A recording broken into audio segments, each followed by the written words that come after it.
Emily was a young woman who worked as an engineer. She had always been a smart and hardworking person. She loved her job and enjoyed solving problems. But lately, she felt that something was missing in her life. She woke up every day, went to work, came home, and repeated the same routine. It was like she didn't have enough excitement or adventure. Emily lived in a small town, far from the big city. She liked the quietness of the town, but sometimes she wanted more. Her best friend Oliver lived on a farm not too far away. Oliver had always been there for her. Whenever Emily felt stressed or tired, she would visit Oliver's farm. The fresh air, the animals, and the wide open space always made her feel better. One weekend, after a particularly long and tiring week at work, Emily decided to visit Oliver. She called him and said, "Oliver, I need a break. Can I come to your farm for the weekend?" Oliver replied with his usual cheerful voice, "Of course, Emily. Come whenever you like. The farm is always open for you." The next morning, Emily packed her bag, got in her car, and drove to Oliver's farm. The drive was peaceful, and she enjoyed watching the countryside pass by. The farm was a bit far, but Emily didn't mind. She loved the journey as much as the destination. When she arrived, Oliver was already waiting for her. He waved and smiled as she parked her car. "Welcome, Emily," he said as he helped her with her bag. "I've made some fresh lemonade. Let's sit in the garden and relax." They sat together in the garden, enjoying the warm sun and the sound of birds singing. The smell of flowers filled the air, and for the first time in days, Emily felt at peace. She and Oliver talked about everything: work, life, dreams, and the future. Emily told Oliver about a small error she had made at work that week and how she had been worried about it. "I made a mistake with one of the machines," she said. "It wasn't a big problem, but I felt embarrassed. My boss had to help me fix it." Oliver smiled. "Don't worry, Emily. Everyone makes mistakes. That's how we learn. Even if you're an engineer, you're still human." Emily laughed. "I wish I had an eraser for life. Then I could erase all the mistakes I've ever made." Oliver chuckled. "Maybe, but then you wouldn't learn from them. Mistakes help us grow." As the evening came, they decided to go for a walk around the farm. The fields were green and the animals were grazing peacefully. The sky was a beautiful mix of orange and pink as the sun began to set. Emily loved the farm. It was so different from her busy life in town. She felt free here. After their walk, they sat down by the fire and continued talking. Oliver became a little quiet, and Emily noticed that he seemed nervous. He wasn't his usual cheerful self. He kept looking at the ground, playing with a small rock in his hand. Finally, after a long pause, he took a deep breath and said, "Emily, I've been thinking about something for a while." Emily looked at him, curious. "What is it, Oliver?" she asked. Oliver hesitated for a moment, then spoke. "I think I'm in love with you." Emily was surprised. She hadn't expected Oliver to say that. They had been friends for so long, and she had never thought about him in that way. Her heart started beating fast, and her mind was full of questions. She didn't know what to say. "I know this is unexpected," Oliver continued, "and maybe I shouldn't have said anything, but I couldn't keep it inside anymore. I just wanted you to know how I feel." Emily felt a mix of emotions. She liked Oliver, but she wasn't sure if she loved him. She had never thought about a romantic relationship with him before. They were such good friends, and she didn't want to lose that. At the same time, she didn't want to hurt his feelings. After a few moments of silence, Emily finally spoke. "Oliver, I don't know what to say. I need time to think about this." Oliver nodded. "I understand. Take all the time you need." The next morning, Emily left the farm feeling confused. She returned to her job as an engineer, but she couldn't stop thinking about Oliver. Every day, his words replayed in her mind. She tried to focus on her work, but it was hard. Even when she was working on a new project, her thoughts would drift back to Oliver and his confession. One evening, as Emily was sitting in her office, her colleague Daniel came in. Daniel was a friendly guy who always knew how to make people laugh. He noticed that Emily looked stressed and asked, "Hey, is everything okay? You seem a little distracted." Emily sighed. "I'm fine, Daniel. I have a lot on my mind." Daniel raised an eyebrow. You don't look fine. Come on, tell me what's bothering you. Emily hesitated for a moment, then decided to share. It's my friend, Oliver. He told me that he's in love with me, but I don't know how I feel about him. We've been friends for so long, and I don't want to ruin that. Daniel smiled. Ah, the classic friends to lovers dilemma. It's tough, but you have to ask yourself one question. Do you see a future with him? If not, it's better to be honest. If yes, then maybe it's worth taking a chance. Emily thought about Daniel's words. She didn't know if she could see a future with Oliver, but she also didn't want to lose him as a friend. A few weeks passed, and Emily tried to avoid thinking about Oliver's confession. But one day, she received a message from him. It said, "Can we talk? I've been thinking about us." Emily knew that she couldn't avoid him forever. She agreed to meet him at the farm. When she arrived, Oliver was waiting for her, just like before. But this time, he seemed even more nervous. He held something in his hand, a small box.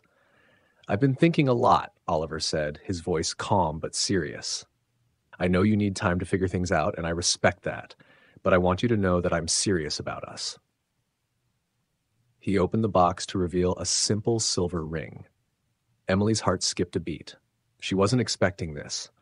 Oliver looked into her eyes and said, "I'm not asking for an answer now. I just wanted to show you how much you mean to me. I'll wait for you, Emily, no matter how long it takes." Emily stared at the ring, her fingers shaking as she touched it.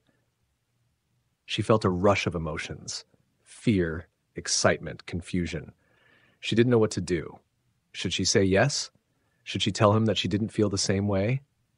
Her mind was spinning. Just then, a loud sound broke the silence. It was thunder. The sky, which had been clear moments before, was now filled with dark clouds. Fat drops of rain began to fall, hitting the ground with force. Emily and Oliver both looked up in surprise. Before they knew it, the rain was pouring down, drenching them both. They ran inside the house, laughing at the sudden storm. But inside, Emily's heart was still in chaos. The storm outside was nothing compared to the storm of feelings she was experiencing. As they sat inside, drying off, Emily looked at Oliver. She knew that whatever decision she made, it would change their lives forever.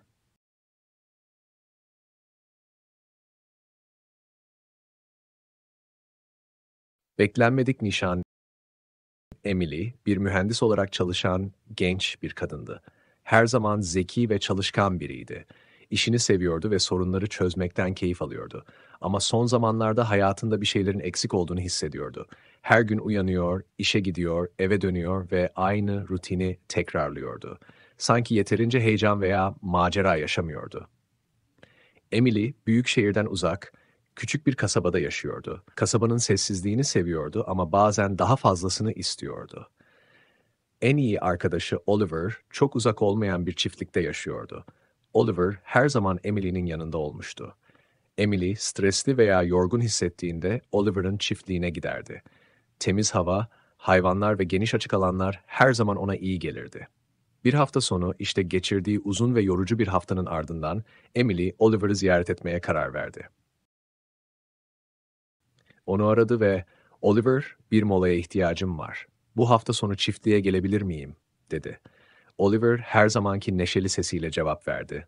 "Tabii ki Emily. Ne zaman istersen gel. Çiftlik her zaman sana açık." Ertesi sabah Emily çantasını topladı, arabasına bindi ve Oliver'ın çiftliğine doğru yola çıktı. Yolculuk huzurluydu ve kırsalın yanından geçerken manzaranın tadını çıkardı. Çiftlik biraz uzaktı ama Emily bunu umursamıyordu. Hem yolculuğu hem de varış noktasını seviyordu. Vardığında Oliver onu bekliyordu. Emily arabasını park ederken Oliver el salladı ve gülümsedi. "Hoş geldin Emily," dedi. Çantasını taşırken ona yardım etti. "Taze limonata yaptım. Hadi bahçeye oturalım ve dinlenelim." Birlikte bahçede oturdular, sıcak güneşin ve kuşların şarkısının tadını çıkardılar. Çiçeklerin kokusu havayı dolduruyordu ve Emily günler sonra ilk kez huzurlu hissediyordu. O ve Oliver her şey hakkında konuştular. İş, hayat, hayaller ve gelecek. Emily, o hafta işte yaptığı küçük bir hata hakkında Oliver'a anlattı ve bu yüzden endişelendiğini söyledi. "Bir makinede hata yaptım," dedi. "Büyük bir sorun değildi ama kendimi mahcup hissettim. Patronumun hatayı düzeltmeme yardım etmesi gerekti. Oliver gülümsedi. Endişelenme Emily. Herkes hata yapar. Bu şekilde öğreniyoruz. Mühendis olsan bile hala bir insansın. Emily güldü. Keşke hayat için bir silgi olsaydı. O zaman yaptığım tüm hataları silebilirdim. Oliver gülerek, belki ama o zaman onlardan ders almazdın. Hatalar büyümemizi sağlar dedi. Akşam olunca çiftlikte bir yürüyüşe çıkmaya karar verdiler. Tarlalar yeşildi ve hayvanlar huzur içinde otluyordu. Güneş batmaya başladığında gökyüzü turuncu ve pembe renklerle doluydu. Emily çiftliği çok seviyordu. Kasabadaki yoğun yaşamdan çok farklıydı. Burada kendini özgür hissediyordu. Yürüyüşten sonra ateşin yanında oturdular ve sohbet etmeye devam ettiler. Oliver biraz sessizleşti ve Emily onun gergin olduğunu fark etti. Her zamanki neşeli hali yoktu. Sürekli yere bakıyor ve elinde küçük bir taşla oynuyordu. Sonunda uzun bir duraksamadan sonra derin bir nefes aldı ve Emily, "Bir süredir bir şey hakkında düşünüyorum," dedi. Emily merakla ona baktı.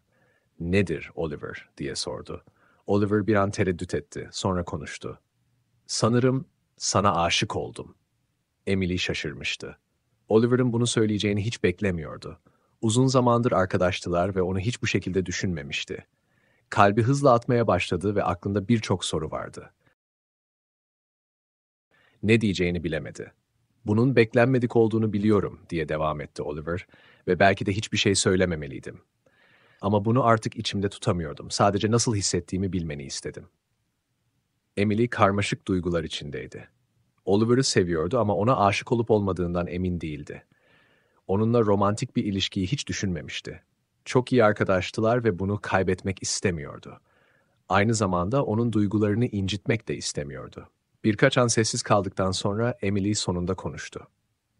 "Oliver, ben ne diyeceğimi bilmiyorum. Bu konuda düşünmek için zamana ihtiyacım var." Oliver başını salladı. "Anlıyorum. Ne kadar zamana ihtiyacın varsa alabilirsin." Ertesi sabah Emily, kafası karışık bir halde çiftlikten ayrıldı. Mühendis olarak işine geri döndü ama Oliver'ı aklından çıkaramıyordu. Oliver'ın söylediği her şey her gün zihninde tekrar tekrar çınlıyordu. İşine odaklanmaya çalıştı ama zor oldu.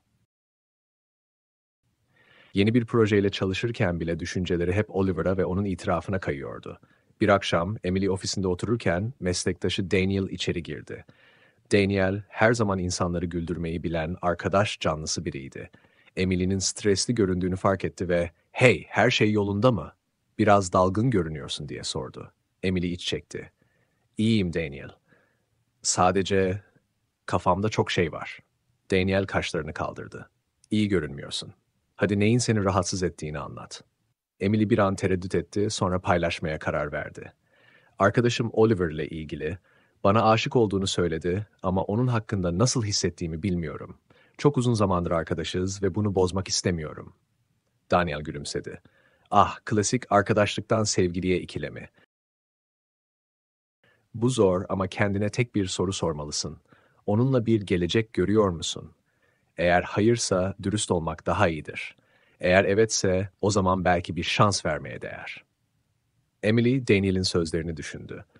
Oliver'le bir gelecek görüp görmediğinden emin değildi ama aynı zamanda onu bir arkadaş olarak kaybetmek de istemiyordu. Birkaç hafta geçti ve Emily, Oliver'ın itirafını düşünmekten kaçın çalıştı.